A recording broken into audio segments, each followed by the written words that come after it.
Écoute bien, toi qui portes une étincelle différente des autres. Quelque chose de vivant, de presque électrique, se réveille en ce moment même dans les dimensions que nos yeux ne captent pas. Le rideau entre le visible et l'invisible s'est effiloché au point qu'on peut presque le sentir vibrer contre sa peau. Ce n'est pas une simple évolution des énergies. C'est une vague sacrée qui monte, une percée céleste en cours, un dévoilement que les cieux eux-mêmes orchestrent. Élu, je m'appelle Augustin Sandro, noble serviteur de Dieu Tout-Puissant, et prêt à t'accompagner et à te guider à marcher dans la foi divine. Engage-toi et apprête-toi pour écouter ces paroles divines. Des porteurs de lumière ont été déployés. 4 êtres angéliques, concrets, flamboyants, chargés d'une intention précise. Pas des allégories, pas des images littéraires, mais des messagers réels, expédiés par le souverain pour s'adresser à cet instant unique. Ce qu'ils apportent n'est pas une caresse apaisante. Ce n'est pas une promesse douce. C'est une vérité nue, brûlante, qui respire et qui exige d'être reçue. Et cette vérité t'est personnellement adressée. Ce n'est pas un mot pour tout le monde. Ce n'est pas pour ceux qui se bercent encore dans le confort factice ou qui se noient dans le brouhaha incessant de l'époque. Ceci est pour les séparés, pour les âmes dont l'intérieur tremble depuis des années sous le poids d'un appel qu'elles n'arrivaient pas à formuler. Tu as capté des signaux que les autres laissent passer. Tu as traversé des brasiers que personne autour de toi n'a vus. Le fardeau que tu portes depuis si longtemps n'était pas une punition absurde. C'était un façonnage secret, une forge invisible. Avant même de te façonner dans le sein maternel, je te connaissais. Avant que tu voies le jour, je t'avais déjà mis à part. Jérémie 1,5. Ces mots ne visaient pas seulement un ancien prophète. Ils te visaient en toi. La phase d'attente, d'épreuve, d'errance dans le vide est close. Tout ce temps t'a conduit exactement ici. Et maintenant, les émissaires prennent la parole, non en parabole voilée, non en souffle discret, mais avec une netteté qui coupe et une force qui réveille. Leurs paroles vont secouer ce qui dormait au fond de ton être. Elles vont valider ce que ton intuition murmurait depuis des années. Elles vont t'appeler à grimper plus haut. Alors avance dans cet instant chargé de sens. Je t'invite à répondre sans retenue. Écris simplement « Seigneur, je suis prêt à t'accueillir ». Dans les commentaires, si ton esprit intérieur fait écho. Que ce mot soit ton étendard, ta preuve que tu es prêt à accueillir. Et reste jusqu'au bout. Nous terminerons par une prière qui scelle un nouveau chapitre. Ceci n'est pas un discours parmi d'autres. C'est un seuil. Es-tu prêt? Parce que l'heure du réveil véritable est là. Observe ta propre existence, mais regarde-la autrement. Non avec les lunettes que le monde t'a posées sur le nez, mais avec les yeux de l'esprit. Le premier messager parle maintenant, et il ne vient pas avec des paroles enveloppantes. Il vient avec une lame de vérité. Tu as grandi dans une fiction qu'on t'a vendue dès tes premiers souffles. Dès ton arrivée ici, on t'a remis un scénario préécrit, cousu avec soin par une société qui ne sait absolument rien de ton identité profonde. On t'a expliqué ce que réussir voulait dire, ce que beau signifiait, quel rêve valait la peine d'être couru. Mais ces rêves étaient-ils vraiment nés de toi? Ou ont-ils été semés en toi pour t'endormir plus sûrement? Le système a trompé des foules entières en les faisant courir après des mirages scintillants. Il propose une vie si propre, si insistante, si omniprésente que presque personne n'ose lever les yeux et demander « Et si tout cela était faux ?» Aujourd'hui, la brume se déchire. Tu n'as jamais été conçu pour entrer dans ce moule. Cette sensation persistante que quelque chose ne colle pas. Cette douleur sourde qui reste là, même quand tu coches toutes les cases de la réussite. Ce n'est pas une défaillance personnelle. C'est ton réveil qui frappe à la porte. Paul lançait déjà l'avertissement « Ne vous modelez pas sur le monde actuel. Laissez-vous transformer par le renouvellement de votre intelligence. » Romans 12:2. Cette planète n'a jamais été ta vraie maison. Cette souffrance intérieure, c'est ton esprit qui se souvient soudain de qui il est réellement. Regarde Abraham. Il reçut l'ordre de quitter tout ce qu'il connaissait. Pas seulement une région, mais une façon de penser, un mode d'existence entier. Il partit sans carte, sans destination affichée, suspendu uniquement à la voix qui l'avait interpellé. Cette même voix te rejoint aujourd'hui. non pour t'envoyer errer sans but, mais pour te ramener à ton essence d'avant le conditionnement. Tu as probablement ressenti ce tiraillement. Poursuivre des trophées qui te laissent creux, répondre à des attentes qui ne sont jamais satisfaites. Ce n'est pas un accident. C'est la preuve que ton âme refuse de se laisser capturer par moins que la vérité nue. Les médailles humaines, les bravos des foules, l'image parfaite sur les réseaux, tout cela s'évapore. Jésus posait déjà la question. À quoi sert-il à un homme de gagner le monde entier s'il se perd lui-même? Mark 8:36. Et la peur dans tout ça? Peur de lâcher les rôles qu'on t'a collés. Peur de ne plus valoir quelque chose si tu sors du cadre. Jérémie se sentait trop jeune, trop insignifiant. Dieu lui répondit, « Ne dis pas, je suis trop jeune. Tu iras vers tous ceux que je t'enverrai et tu diras exactement ce que je te commanderai. » Jérémie 1:7. Ton appel ne dépend pas du vote du monde. Il est gravé dans le dessein originel. Aujourd'hui encore, des millions vivent masqués, s'engourdissant avec des écrans, des statuts, des séries, des plaisirs rapides, cherchant à remplir un creux que seule la vérité peut combler. Même ceux qui ont tout finissent souvent par avouer dans un murmure que ça ne suffit pas. Leur témoignage montre que le système peut rassasier le corps et les yeux tout en laissant l'âme affamée. Mais il existe une porte de sortie. La vérité ne se contente pas de démasquer les mensonges. Elle recolle ce qu'ils ont brisé. Elle démonte les fables et te rend la vie pour laquelle tu es venu.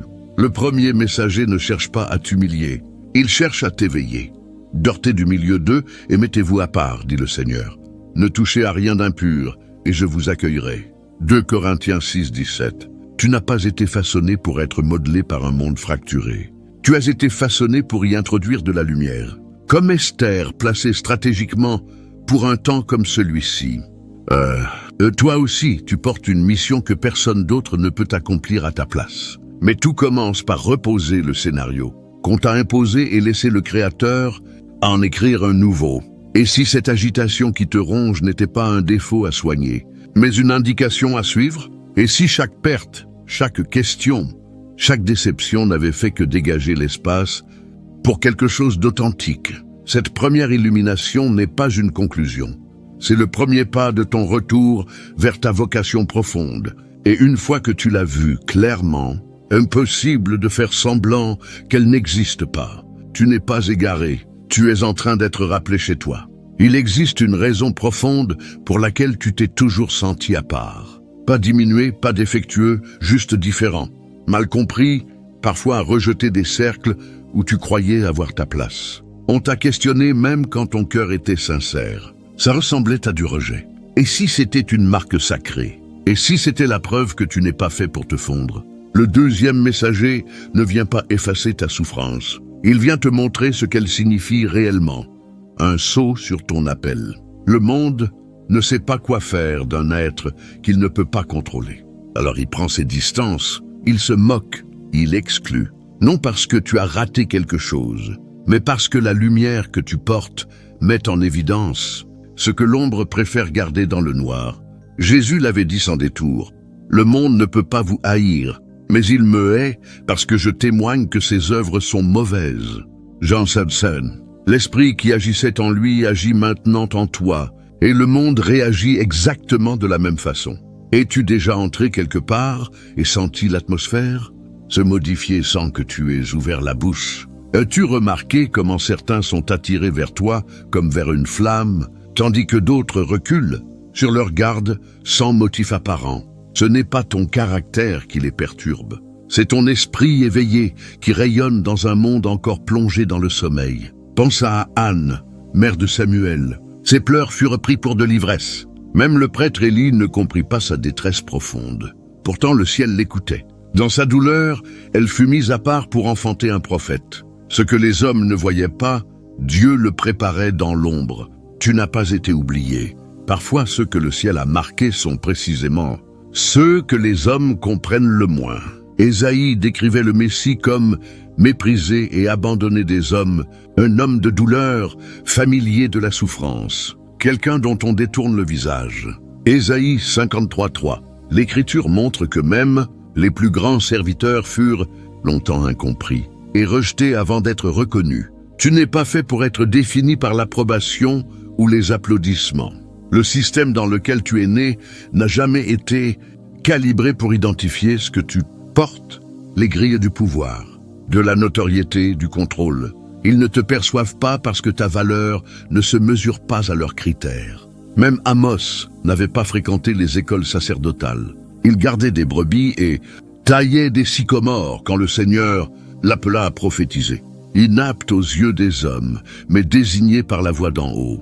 Alors, pourquoi pleurer les liens qui se sont défaits, les portes qui se sont refermées, le silence qui a répondu à tes efforts les plus sincères pour être vu? Peut-être parce que tu as évalué ta valeur, selon une grille qui n'a jamais été conçue pour accueillir ton destin. Laisse le rejet t'instruire, laisse-le purifier, pas te définir. C'est dans le désert, pas dans la foule bruyante, que l'oreille s'affine pour entendre la voix divine clairement.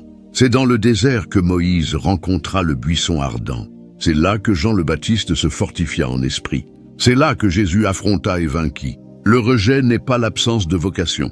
C'est souvent le corridor qui y mène. Même aujourd'hui, certains esprits ne rentrent dans aucun cadre préfabriqué. Pense à Maya Angelou, muette pendant des années après un traumatisme d'enfant. Elle finit par s'élever et prononcer des mots qui ébranlèrent des nations. Son silence n'était pas une faiblesse. C'était une incubation, le tien aussi. Quand le monde te met sur la touche, ne te raccourcis pas pour rentrer à nouveau dans le moule. Ne troque pas ta vérité contre leur tranquillité. Ne savez-vous pas que l'amitié pour le monde est inimitié contre Dieu? Jacques 4,4. Tu es appelé à te tenir à part. Cette sensation de ne pas appartenir n'est pas une tare. C'est ton orientation interne. Même en ce moment, tu es mis à part, non pour rester seul, mais pour une mission sacrée. Porter un poids trop lourd pour des eaux superficielles. Vivre une vérité qui ne s'achète pas et ne se négocie pas. Quand David reçut l'onction, ce ne fut pas dans un palais, ce fut dans l'ombre. Et quand il affronta Goliath, ce ne fut pas avec une armure d'apparat, mais avec une authenticité nue. Ce qui le rendait invisible, aux yeux, des hommes était exactement ce qui le rendait précieux aux yeux de Dieu. Tu n'es peut-être pas là où tu imaginais être. Tu n'es peut-être pas la personne que les autres attendaient. Mais tu es précisément là où la main du ciel t'a positionné. Et quand l'heure sonnera, ce que le monde a voulu écarter se dressera, non dans la rancune, non dans la vanité, mais dans l'accomplissement du dessein. Car tu n'es pas venu pour être accepté par le monde. Tu es venu pour y porter une lumière divine dans la portion qui t'a été confiée. Dès les premiers frémissements de ton réveil intérieur, une bataille invisible s'est déployée autour de toi. Pas toujours tapageuse, pas toujours perceptible, mais continue et déterminée. L'opposition ne vise pas ta surface. Elle vise ce que ton esprit transporte. L'adversaire le savait avant toi. Il a donc attaqué très tôt, semant des mensonges, instillant le doute, déformant ton image de toi-même avant même que tu puisses la regarder en face. Il murmurait dans tes moments les plus fragiles. Il te persuadait que tu étais cassé sans réparation possible, que ta voix sonnait faux, que ta sensibilité était un défaut, que ta simple présence pesait trop lourd pour les autres. Parfois, il te faisait croire que tu étais toi-même la source du chaos ambiant. Que si tu pouvais juste devenir moins intense, moins profond, moins toi, alors peut-être serais-tu enfin accepté, compris, aimé. Mais la vérité est inverse. Tu n'as jamais été le problème.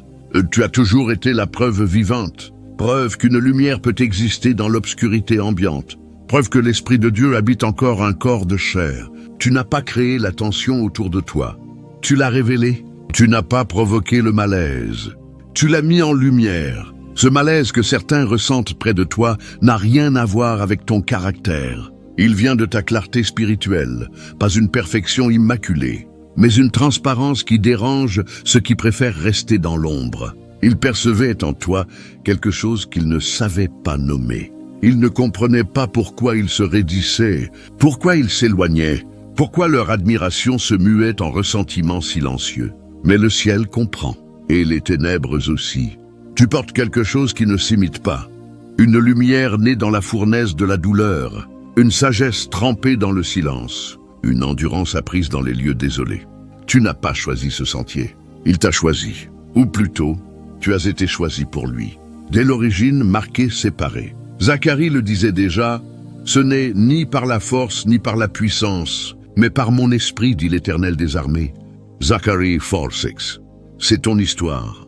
Ta force n'est pas venue d'un statut social, d'un compte en banque ou d'un titre. Elle est venue de l'intimité avec la souffrance, de la traversée de ce qui aurait dû te briser mais ne l'a pas fait, de la fidélité à Dieu quand personne d'autre ne marchait à tes côtés. Et c'est précisément pour cela que l'adversaire a déployé tant d'efforts pour étouffer ta voix. Non parce que tu es fragile, mais parce que tu es devenu une menace sérieuse pour son domaine. Tu discernes. Tu perçois la vérité même quand elle est enfouie sous des couches de simulation, de faux semblants et de manipulation. Ce n'est pas de la paranoïa, c'est une antenne intérieure qui capte juste. T'es-tu déjà demandé pourquoi les assauts redoublaient juste avant tes percées? Pourquoi certaines relations explosaient au moment où tu commençais à grandir? Intérieurement, pourquoi les critiques devenaient plus virulentes à mesure que ta vision s'éclaircissait? Parce que la guerre spirituelle s'intensifie, souvent autour de ceux qui approchent de la plénitude de leur mission. Mais pendant que l'ennemi tentait de t'isoler, le ciel était plus proche que tu ne l'imaginais. L'isolement n'était pas un abandon, c'était une mise à part sacrée. Tu as été caché, non jeté au rebut. Dieu accomplit certaines de ses œuvres, les plus profondes dans les lieux les plus discrets. Jésus jeûna 40 jours dans le désert avant de parler publiquement. Jean le Baptiste grandit loin des villes avant que sa voix ne fasse trembler les puissants. Toi aussi tu as traversé une période d'obscurité, non pour être effacé, mais pour être façonné. Regarde Florence Nightingale, née dans le luxe. Elle ressentit très tôt une vocation qui dépassait son époque. À une période où les femmes n'étaient pas censées diriger quoi que ce soit, elle entra dans des hôpitaux ravagés par la guerre et la mort et y apporta guérison par compassion, rigueur et intuition céleste. Sa vocation fut moquée, combattue, entravée. Elle persévéra quand même. Elle écrivit un jour « Je ne suis rien, mais Dieu peut utiliser le rien ». Et il le fit. Dieu fait exactement la même chose avec toi. Il prend ce que les autres appellent rien. Tes silences prolongés, ton empathie parfois écrasante, tes questions sans fin, tes nuits de larmes, tes cris sans réponse, et il en fait quelque chose d'éternel. Ces nuits où tu as pleuré sans recevoir d'écho, le ciel les a toutes enregistrées. Tu comptes chacune de mes errances. Tu recueilles mes larmes dans ton outre. Chacune est inscrite dans ton livre. Psaume 56:8. Ta souffrance n'a pas été gaspillée. Elle a été plantée. Les Israélites ne virent le Jourdain s'ouvrir qu'après avoir posé le pied dans l'eau. Pas avant. Josué ne reçut pas la garantie que les murailles de Jéricho tomberaient avant d'avoir tourné autour en silence pendant 6 jours entiers. L'obéissance marche en premier. Le miracle suit. La foi sans les œuvres est morte. Jacques 2:17. Et beaucoup d'élus ont confondu l'attente passive avec de la sagesse, alors qu'elle n'était souvent que de la peur déguisée en prudence raisonnable. Même hors des pages bibliques, l'histoire montre ce qui arrive quand quelqu'un agit malgré l'incertitude. Harriet Tubman guida des centaines d'esclaves vers la liberté sans jamais savoir si le prochain pas serait le dernier. Elle n'attendit ni plan détaillé, ni certitude absolue. Elle suivit la voie intérieure, même dans l'obscurité la plus complète. « Je n'ai jamais fait dérailler mon train », disait-elle, et je n'ai jamais perdu un seul passager. Son obéissance a réécrit l'histoire. Il y a quelque chose que le ciel a déposé en toi, une vision, un message, une impulsion, une décision claire. Et le moment est venu. Pas quand tu auras moins peur, pas quand les finances suivront, pas quand l'entourage donnera enfin son feu vert. Maintenant, l'esprit s'agite parce que l'alignement est arrivé. Et si tu ne bouges pas avec lui, tu risques de regarder ton heure passer comme un nuage devant le soleil, assez proche pour le sentir sur ta peau, mais jamais pour le saisir vraiment. Celui qui observe le vent ne sème pas. Celui qui regarde les nuages ne moissonne pas. Ecclésiaste 11:4. Si tu attends toujours le temps parfait, tu ne planteras jamais ce qui doit l'être. Tu ne verras jamais la récolte qui t'était réservée. Oui, obéir coûte cher. Ça peut étirer ta foi jusqu'au point de rupture. Ça peut coûter des liens. Ça peut t'emmener loin de tout ce qui t'est familier. Mais la foi a-t-elle jamais été synonyme de confort? Abraham partit sans connaître sa destination. Rahab risqua sa vie pour cacher des espions, parce qu'elle sentait que le Dieu d'Israël était le vrai.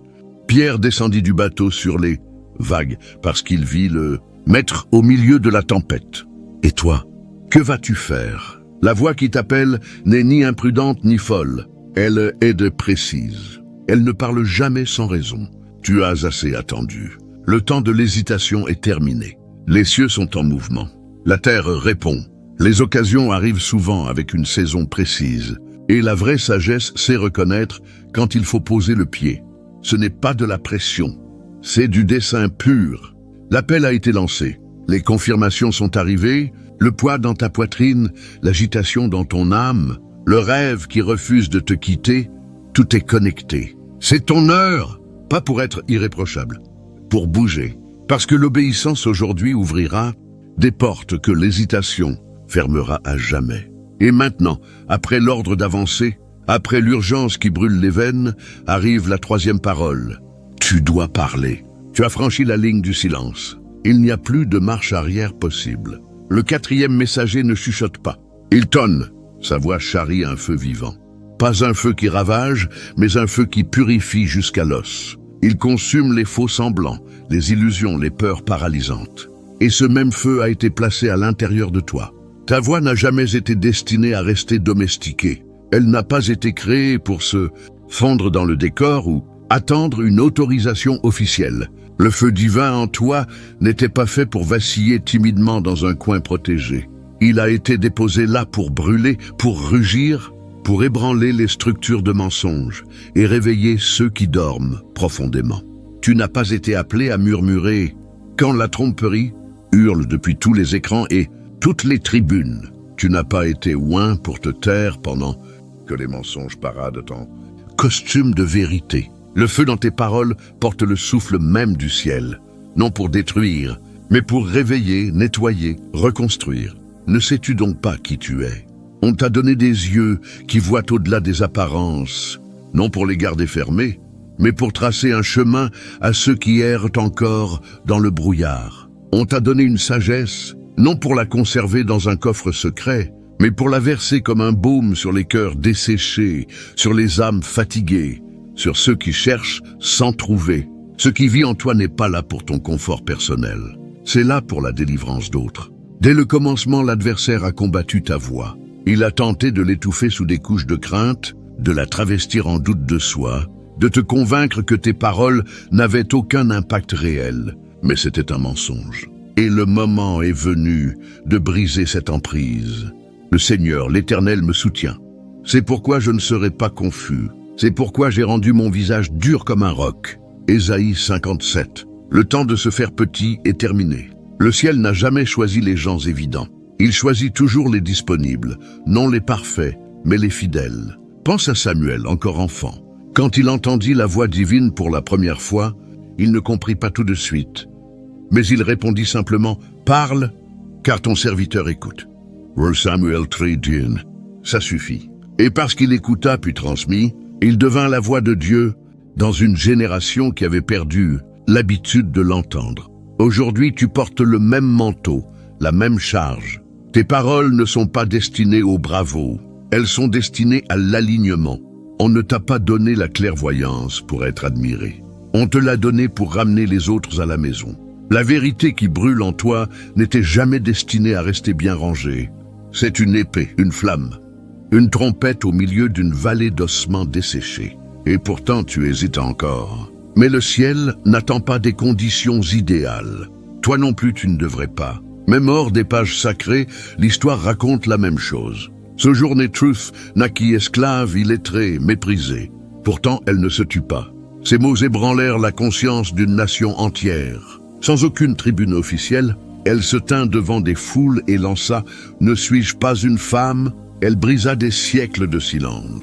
Elle ne attendit pas de se sentir prête. Elle parla parce que la vérité la consumait de l'intérieur. Et toi, combien de fois as-tu senti cette pression dans la poitrine, les mots prêts à jaillir, et les as-tu ravalés? Combien de fois as-tu douté des impulsions intérieures, des synchronicités, de cette petite voix insistante qui te disait « Parle ». Il ne s'agit plus de préparation, il s'agit de réponse. Il y a une raison pour laquelle ton esprit s'enflamme devant l'injustice. Une raison pour laquelle tu vois ce que la majorité ignore. Une raison pour laquelle les conversations vides t'épuisent. Et le silence te donne l'impression d'étouffer. C'est parce que ta voix est née pour bien plus que des échanges polis. Elle est née pour proclamer à haute voix, crie à plein gosier, ne te retiens pas, élève ta voix comme une trompette. Ésaïe 58:1. Ta voix a été forgée pour appeler à la liberté. Même Pierre, impulsif, souvent maladroit, vit celui qui se leva quand l'Esprit descendit dans la chambre haute. Pierre, se tenant debout avec les 11, éleva la voix et leur adressa la parole. Acte 2:14. Il n'avait pas tout compris. Il se leva quand même. Il parla. Et ce jour-là, des milliers changèrent de direction. Aujourd'hui encore, le ciel cherche des voix, pas des amplificateurs d'écho. Dieu ne te demande pas de répéter ce que tout le monde dit déjà.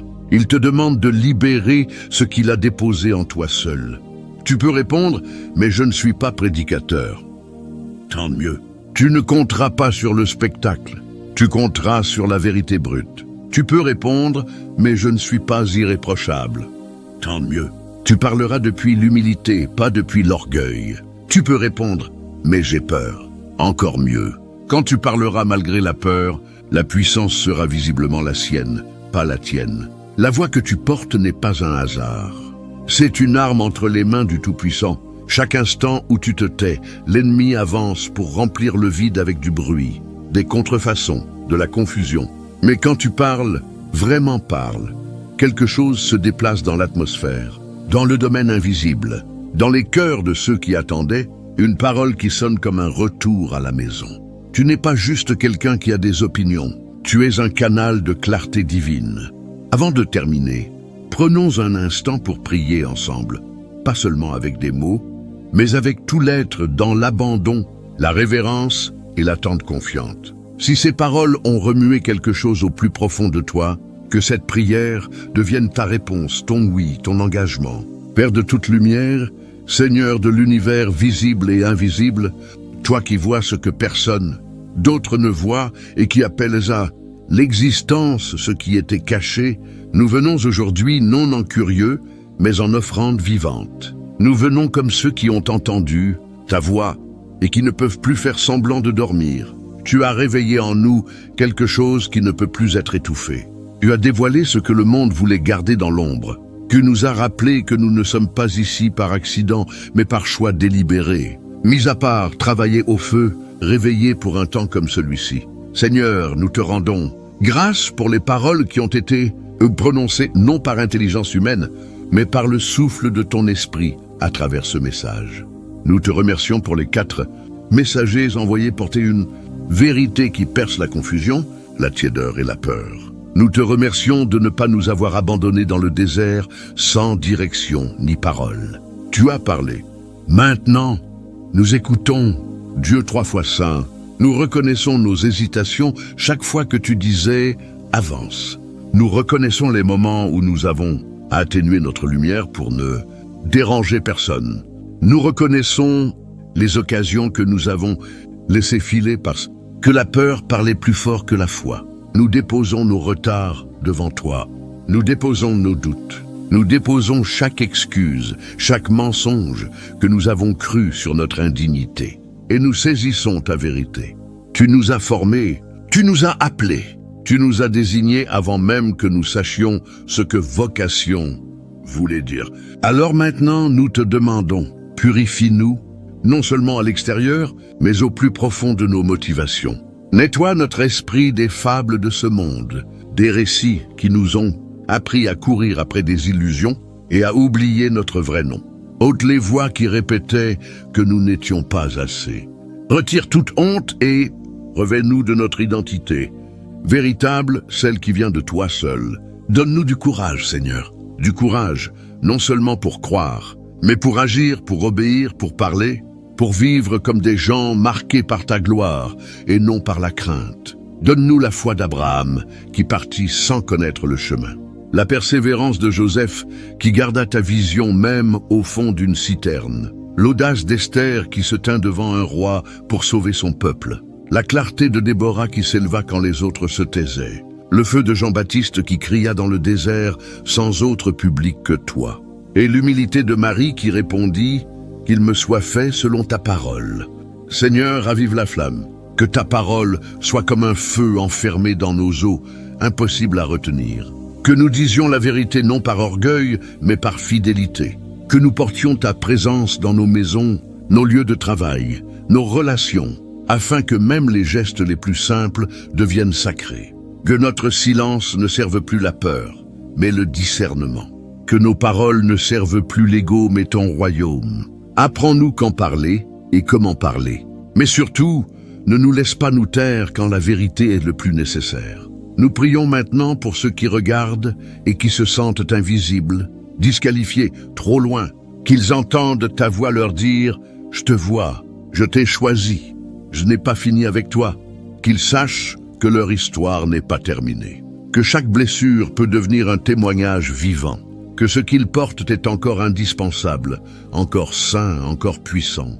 Nous demandons une effusion de courage céleste, non de la témérité, mais une justice ardente. Nous demandons une nouvelle onction, un rallumage des appels qui ont été étouffés par la peur ou oubliés sous le bruit. Nous prions pour ceux qui ont été rejetés, mal compris, mis de côté. Rappelle-leur que même si le monde ne voit pas leur valeur, toi tu l'as toujours vu. Père, que nos vies parlent plus fort que nos lèvres. Que notre obéissance témoigne quand les mots ne suffisent plus. Que nos actes portent du poids, non à cause de nous, mais à cause de celui qui vit en nous. Sers-toi de nous pour renverser ce qui est faux et construire ce qui dure éternellement, pour consoler ceux qui souffrent et réveiller ceux qui sont endormis dans le confort quand il le faut. Pour rayonner non afin d'être admirés, mais afin que d'autres soient rachetés. Et quand la fatigue viendra, rappelle-nous tes promesses. Je ne te laisserai pas, je ne t'abandonnerai pas. Hébreux 13:5. Fortifie-toi et prends courage. Ne crains rien, car l'Éternel ton Dieu est avec toi partout où tu iras. Josué 1:9. Alors nous nous levons, non dans notre force propre, mais dans la tienne. Nous avançons, non avec une compréhension totale, mais avec une confiance totale. Nous parlons, non pour nous mettre en avant, mais pour ta gloire. Scelle cette prière dans l'esprit, Seigneur. Qu'elle ne reste pas une émotion fugitive, mais qu'elle devienne transformation durable. Qu'elle prenne racine, qu'elle grandisse, qu'elle porte du fruit abondant.